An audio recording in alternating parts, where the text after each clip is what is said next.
Qu'est-ce que tu écoutes là? C'est Va dire à ton ex de Dadju, Tantine. C'est son nouvel album? C'est pas vraiment un album, c'est une réédition. C'est quoi réédition? Attends, je t'explique. En fait, c'est leur album précédent avec des sons inédits dedans. Ça peut être des morceaux en live, ça peut être des instrus, ça peut être des remixes ou bien carrément des nouveaux titres. La réédition, c'est stratégique. Ils le font tous.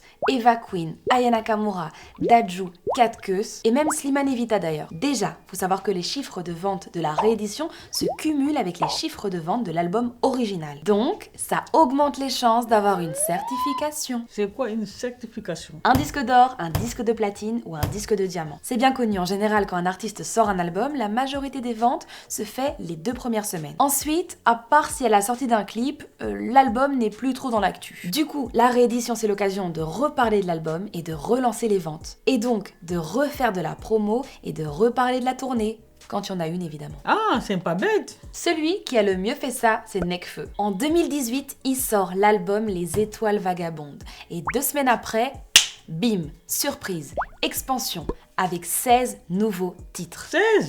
16. C'est beaucoup ça. Dans son cas à lui, les titres étaient déjà enregistrés et sa stratégie a marché, puisque Nekfeu a fini disque de diamant avec plus de 500 000 ventes.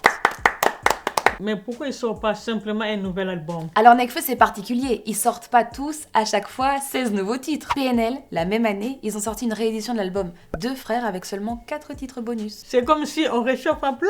Oui, c'est un peu ça, parce que faire un nouvel album c'est plus compliqué, il faut vraiment repartir de zéro. Créer un nouvel univers, une nouvelle pochette, une nouvelle histoire.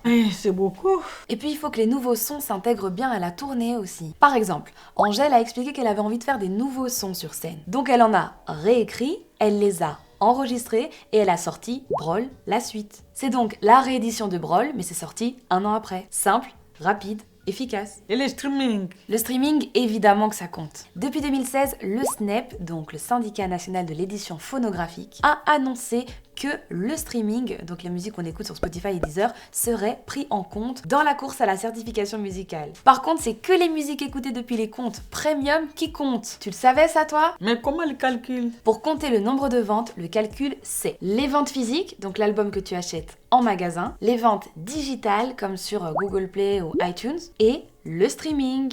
Pour faire le calcul, stream, vente. On prend le nombre d'écoutes du morceau le plus écouté de la semaine, divisé par 2. Et on ajoute le nombre d'écoutes de tous les autres morceaux de l'album. Et ensuite, on divise le tout par 1500. En gros, le SNEF considère que 1500 écoutes égale une vente. Bref, tout ça pour dire que le fait de compter les streamings pour obtenir la certification, ça pousse à sortir des rééditions. Et plus t'as de morceaux dans ta réédition, et plus ton nombre d'écoutes va augmenter. Et donc, t'as plus de chances d'être au moins disque d'or. Ah, je comprends mieux maintenant. Remets ta chanson là, c'était bien.